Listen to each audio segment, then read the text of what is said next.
नमस्कार मित्रांनो, माझे नाव शोएब आहे आणि आज मी तुम्हाला माझ्या आयुष्यात घडलेली एक अशी भयानक घटना सांगणार आहे, ज्यामुळे फक्त माझेच नाही तर माझ्या पूर्ण कुटुंबाचेच आयुष्य बदलून गेले. मित्रांनो, आमच्या फॅमिलीमध्ये आम्ही टोटल 4 लोक आहोत. माझे आई वडील, माझा मोठा भाऊ फैजल आणि मी स्वतः. मित्रांनो, साल 2016 साली माझा भाऊ फैजल याचे लग्न करण्याचे ठरवले. माझा भाऊ फैजल हा खूप कष्टाळू आणि प्रामाणिक होता. त्याचे स्वतःचे कपड्याचे दुकान होते. तो सकाळी दुकान उघडत असे आणि दिवसभर तिथेच काम करत असे.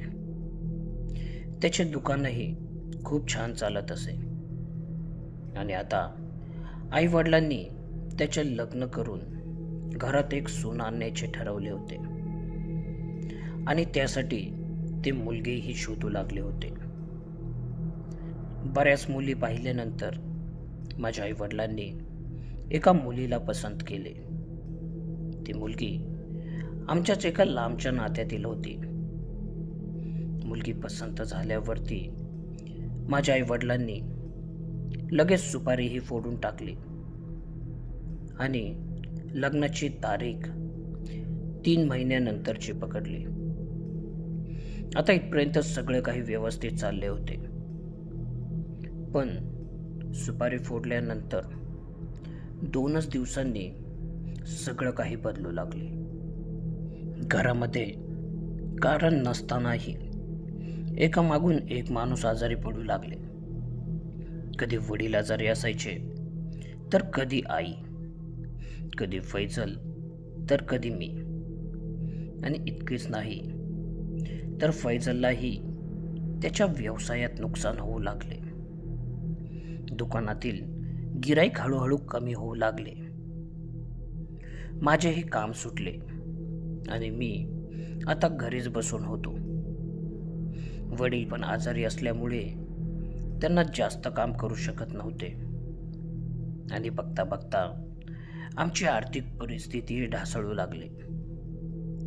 आणि एक वेळ तर अशी आली की आता फैजलचे लग्न करण्यासाठी आमच्याकडे पैसेच उरले नव्हते आणि आता फैजलचे लग्न करायचे की नाही करायचे यासाठी आई वडील विचार करू लागले. पण कसेबसे उसने पैसे घेऊन एकदम साध्या पद्धतीने आम्ही फैजलचे लग्न लावून दिले. पण मित्रांनो, आमची ही परिस्थिती अचानक अशी का झाली असेल? एक वेळ आमची चांगली परिस्थिती अशी अचानक का झाली असेल? मित्रांनो, जेव्हा आम्हाला या घटनेमागील रहस्य कळाले, तेव्हा आमच्या सुद्धा पायाखालची जमीनच सरकली आणि त्यामुळेच आज मी तुम्हाला ही घटना सुद्धा सांगत आहे. आता फैजलचे लग्न झाले आणि आमच्या घरात माझी वहिनी आली होती. फैजल आणि माझी वहिनी वरच्या खोलीत राहत होते. माझी वहिनी स्वभावाने खूपच चांगली आणि समजूतदार होती. ती माझ्या आईला घरकामात खूप मदत करत होती. त्यामुळे आमच्या घरातील वातावरण आता कुठे थोडे चांगले झाले होते. पण म्हणतात ना, वादळ येण्या अगोदर थोडी शांतता पसरते. आमच्या घरातही तसेच काही झाले होते, कारण फैजलचा स्वभाव आता हळूहळू बदलत चालला होता.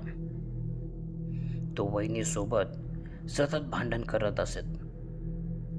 माझे आई वडील त्याला समजावण्याचा खूप प्रयत्न करत होते, पण त्याचा स्वभाव खूपच चिडचिडा झाला होता आणि त्यामुळे तो आता आई वडिलांशी सुद्धा भांडण करत असायचा. आम्हाला त्याच्या या वागण्याचा खूपच आश्चर्य वाटत होते, कारण तो खूपच शांत स्वभावाचा होता. हळूहळू त्याला दारूचे सुद्धा व्यसन लागले. तो दारूच्या आहारी गेला आणि दारू पिऊन तो घरामध्ये खूपच भांडण करू लागला. आणि त्याच्या या सवयीला वैतागून माझी वहिनी म्हणजे फैजलची बायको त्याला सोडून माहेरी निघून गेली आणि तिने फैजलला डिवोर्सही दिला. पण मित्रांनो, सगळ्यात आश्चर्याची गोष्ट म्हणजे जेव्हा फैजलचा डिवोर्स झाला त्यानंतर तो एकदम पहिल्यासारखा राहू लागला. दारू पिणे त्याने पूर्णपणे बंद केले. त्याचे दुकान पहिल्यासारखे चांगले चालू लागले. माझ्या वडिलांचे काम सुद्धा चांगल्या पद्धतीने सुरू झाले.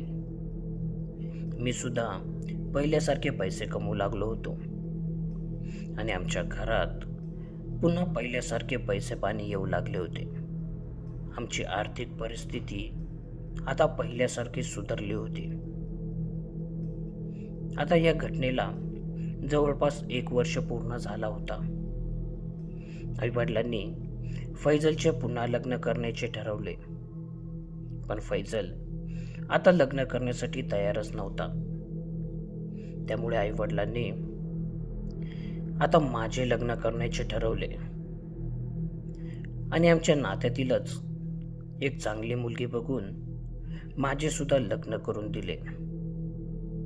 लग्नानंतर मला सुद्धा तीच खोली देण्यात आली जी फैजल आणि वहिनीला अगोदर देण्यात आली होती. आम्ही त्या खोलीत राहू लागलो आणि काही दिवसांनी माझ्या सोबतही तेच घडू लागले जे फैजल सोबत घडत होते. माझ्या आणि माझ्या बायकोमध्ये आता सतत भांडणे होऊ लागली. तेव्हा माझ्या मनात पहिल्यांदा शंकेची पाल आली की या खोलीत काहीतरी विचित्र आहे. कारण मी एक गोष्ट नोटीस केली होती की जेव्हा पण आम्ही त्या खोलीच्या बाहेर असायचो तेव्हा आम्ही एकमेकांसोबत खूप हसून खेळून राहत होतो. पण जसे आम्ही त्या खोलीमध्ये यायचो तेव्हा आमच्यात खूप भांडणे व्हायची. आता ही गोष्ट त्या दिवशीची आहे ज्या दिवसापासून या घटनेची खऱ्या अर्थाने सुरुवात झाली होती. मी आणि माझी बायको आमच्या खोलीमध्ये झोपलो होतो आणि कसल्या तरी आवाजाने माझी झोपमोड झाली.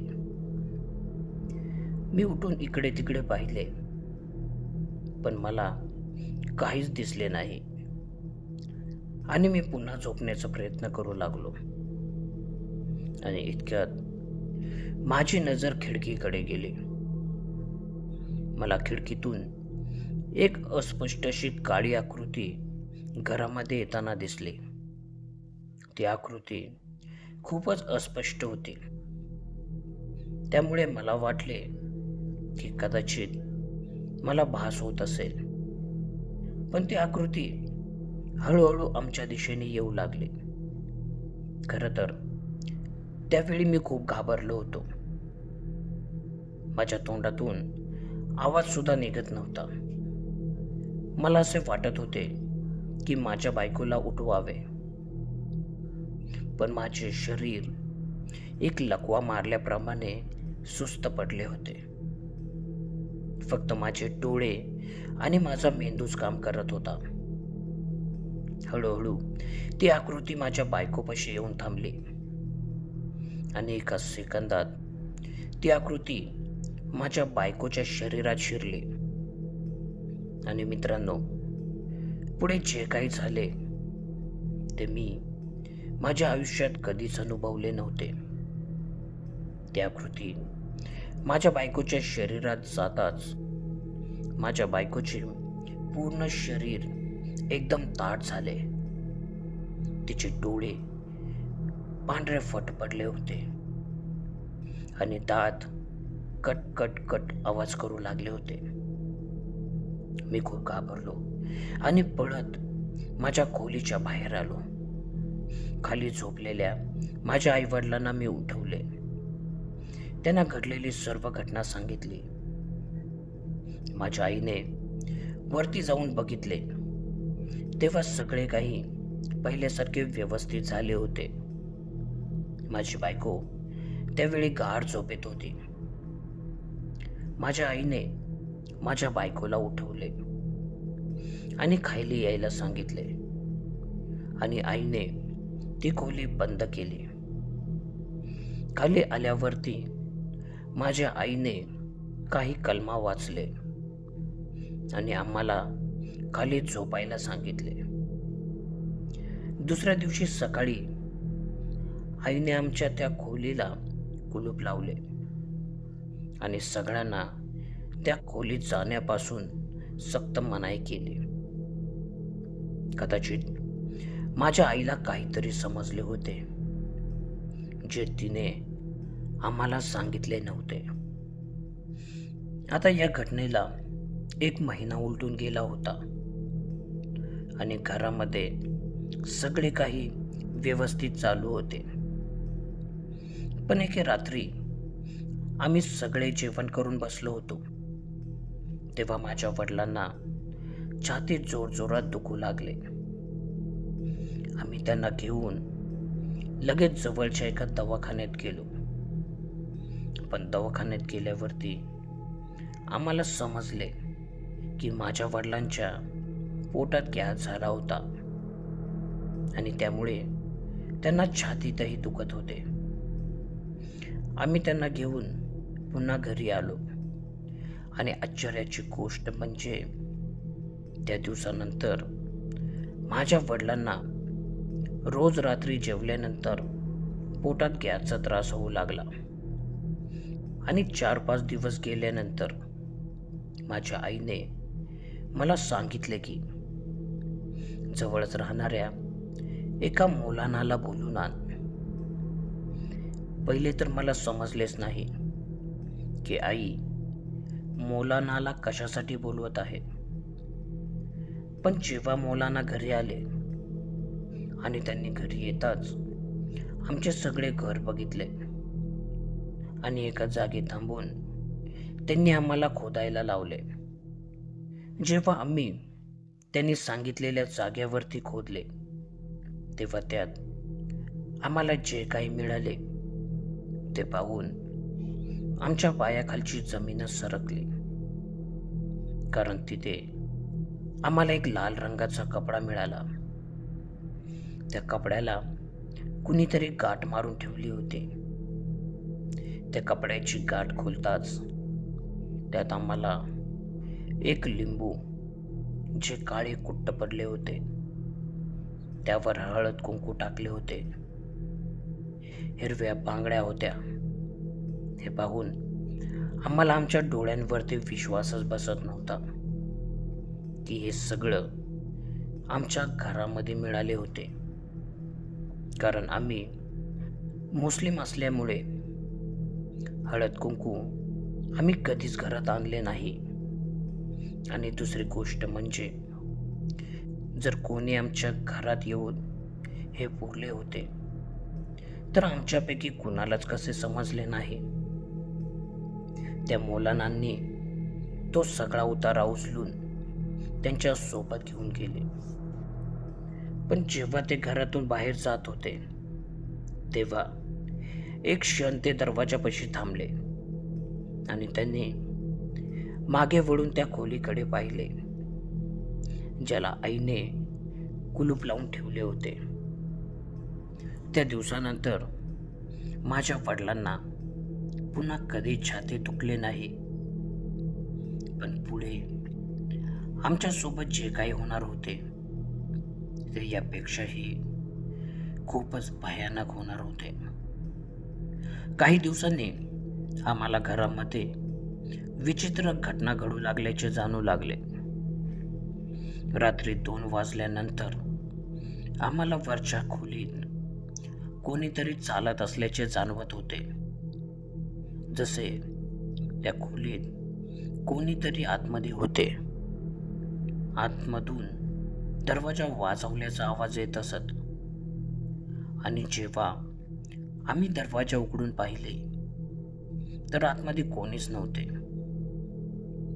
पहिले तर आम्हाला वाटले की आतमध्ये मांजर किंवा उंदीर असेल.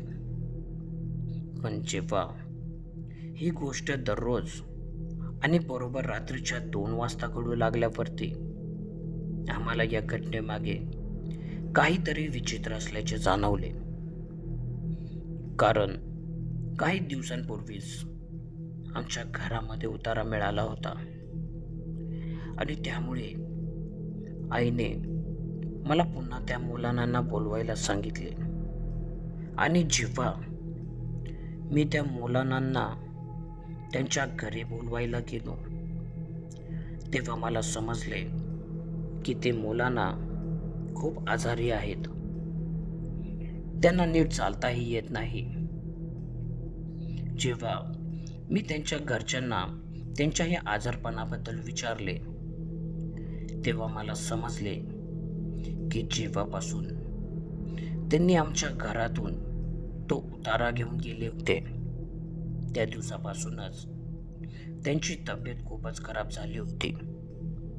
मी त्या मुलांसोबत बोलतच होतो की तेव्हा त्यांनी मला जे काही सांगितले त्यामुळे माझ्या पायाखालची जमीनच सरकली. मी जे काही ऐकत होतो त्यावर माझा विश्वासच बसत नव्हता. त्या मुलांनी मला सांगितले की शोएब, तुमच्या घरामधून जो मी उतारा बाहेर काढला होता तो तर काहीच नव्हता. त्यापेक्षाही भयानक गोष्ट तुमच्या घरामध्ये आहे आणि ती तुमच्या घरच्या वरच्या खोलीमध्ये आहे. मी तुला एक पत्ता देतो. तिथे जाऊन त्या मुलांना तुमच्या घरी घेऊन जा. ते तुझी मदत करतील. मी हो म्हणून मान हलवली आणि तिथून निघून आलो. मी घरी फोन करून आईला मुलांनी सांगितलेली सर्व गोष्ट सांगितली आणि तिथूनच त्या दुसऱ्या मुलांच्या घरी गेलो. तिथे गेल्यावरती मी त्यांना सर्व घटना समजावून सांगितले. तेव्हा त्या मुलांनी मला एक भस्म देत त्यावरती काहीतरी कलमे वाचले आणि ते भस्म घरात फुंकून मला एक कलमा वाचायला सांगितला आणि उद्या सकाळी मी तुमच्या घरी येतो असे म्हणून त्यांनी मला सांगितले. मी ते भस्म घेऊन घरी आलो. घरी येता येता मला खूप रात्र झाली होती. मी आईला घडलेली सर्व घटना सांगितली. आईने तो भस्म घरात कलमा वाचत सगळीकडे फुंकला आणि आम्ही सगळे जेवण करून झोपी गेलो. पण ती रात्र आमच्यासाठी एक काळ रात्र ठरणार होती याची आमच्यापैकी कोणालाच कल्पना नव्हती.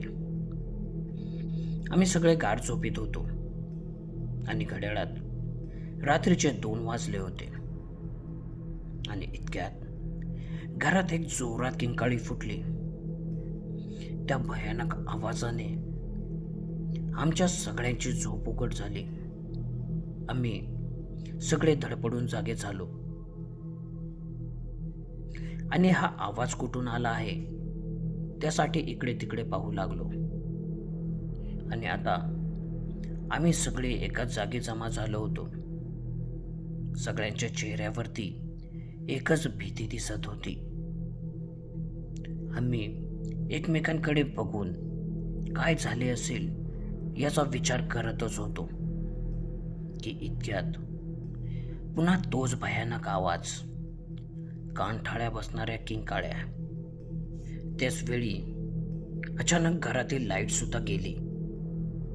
पूर्ण घरात काळा कुट्टा अंधार पडलेला होता आणि इतक्यात घरातील वस्तू इकडून तिकडे पडू लागल्या.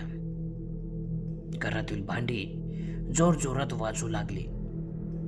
त्यावेळी आम्हाला असे वाटत होते की आम्ही आमच्या घरात नाही तर कुठे एका खंडरमध्येच आहोत.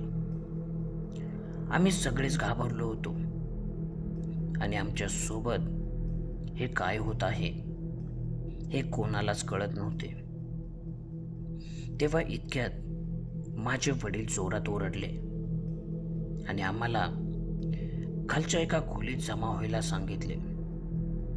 आम्ही पळत त्या खोलीमध्ये जमा झालो आणि आतून कडी लावून घेतली आणि पूर्ण रात्र आम्ही त्याच खोलीत होतो. पण बाहेर मात्र किंकाळ्या, भांड्यांचा आवाज, चालण्याचा आवाज आणि एका स्त्रीचा जोरजोरात रडण्याचा आवाज येत होता. आमच्यासाठी हा अनुभव पहिल्यांदाच होता. त्यामुळे आम्ही घरातील सगळेजण खूपच घाबरलो होतो. ती रात्र आम्ही कशीबशी काढली. दुसऱ्या दिवशी सकाळी मौलाना आमच्या घरी आले. तेव्हा आम्ही सगळे घराच्या बाहेरच बसलेलो होतो. मौलानांना पाहून आम्ही सगळे उठलो. मौलानांनी बाहेरूनच आमच्या घराला पाहिले आणि तिथूनच कलमा वाचायला सुरुवात केली. घरात जाताच त्यांनी पूर्ण घर बघायला सुरुवात केली. एकेका खोलीत जाऊन त्यांनी कलमे वाचायला सुरुवात केली आणि शेवटी मौलाना त्या खोलीपाशी जातात ज्या खोलीमध्ये या सर्व घटनांची सुरुवात झाली होती. त्या खोलीला कुलूप लावलेले होते. मी चावी घेऊन ती खोली उघडली. मौलाना त्या खोलीत जाऊन कलमा वाचत होते. मौलाना त्या खोलीत जाऊन कलमा वाचत ती पूर्ण खोली बघू लागतात आणि एकदम एका पेटीकडे बघून विचारतात, त्या पेटीत काय आहे? ती एक लोखंडी पेटी होती ज्याला कुलूप लावलेले होते.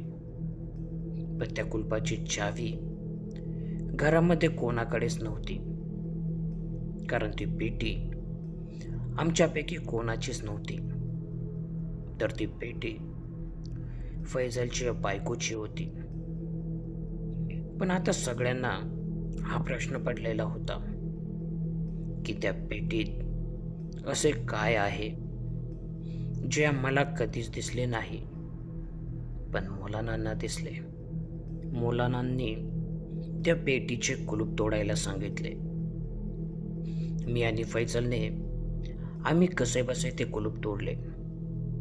कुलूप तोडताच मौलानांनी आम्हाला त्यापासून बाजूला व्हायला सांगितले आणि त्यांनी ती पेटी उघडली. आणि जेव्हा मौलानांनी ती पेटी उघडली तेव्हा त्याच्या आतमध्ये जे काही होते ते पाहून आमच्या सुद्धा पायाखालची जमीन सरकली. कारण त्या पेटीत एक काळा कपडा होता. त्या कपड्याच्या चारही बाजूने गाठ मारलेली होती. मौलानांनी ती गाठ सोडली आणि त्या कपड्याच्या आत जे काय होते त्याचा विचार आम्ही कधीच केला नव्हता. त्या कपड्यामध्ये लाल आणि हिरव्या कलरच्या तुटलेल्या बांगड्या, एक कुजलेला लिंबू, त्याच्या चारी बाजूला टाचण्या मारलेल्या होत्या, त्यावर हळद कुंकू शिपडलेले होते आणि फैजलचा एक बारीक फोटो होता ज्यावर टाचण्या मारलेल्या होत्या. म्हणजे तो एक उताराच होता. हे पाहून आमच्या पायाखालची जमीनच सरकली. मौलानांनी तो उतारा आपल्या सोबत घेतला आणि आम्हाला त्याबद्दल जे काही सांगितले ते ऐकून आमच्या अंगावरती काटाच आला. मौलानांनी आम्हाला सांगितले की फैजलवरती कोणीतरी करणी केली आहे आणि ही करणी त्याचे लग्न जेव्हापासून ठरले होते तेव्हापासूनच केलेली आहे, जेणेकरून त्याचे लग्न झाले नाही पाहिजे. पण लग्न तर कसेबसे झाले होते, पण 4च महिन्यात त्याचा डिवोर्स सुद्धा झाला.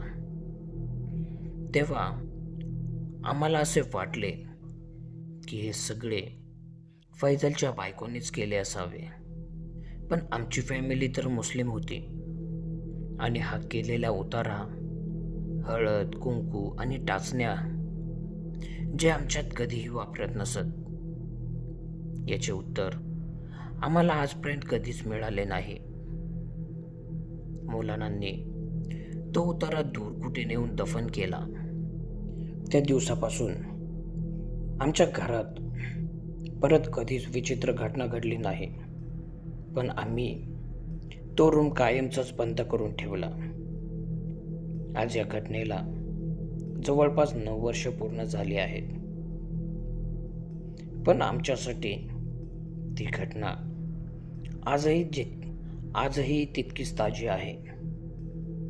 जणू काही ती आत्ताचीच गोष्ट आहे. मित्रांनो, तुम्हाला ही कथा कशी वाटली मला कमेंट करून नक्कीच सांगा. भेटूया अशाच एका नवीन गोष्टीसह. तोपर्यंत स्वतःची काळजी घ्या. धन्यवाद.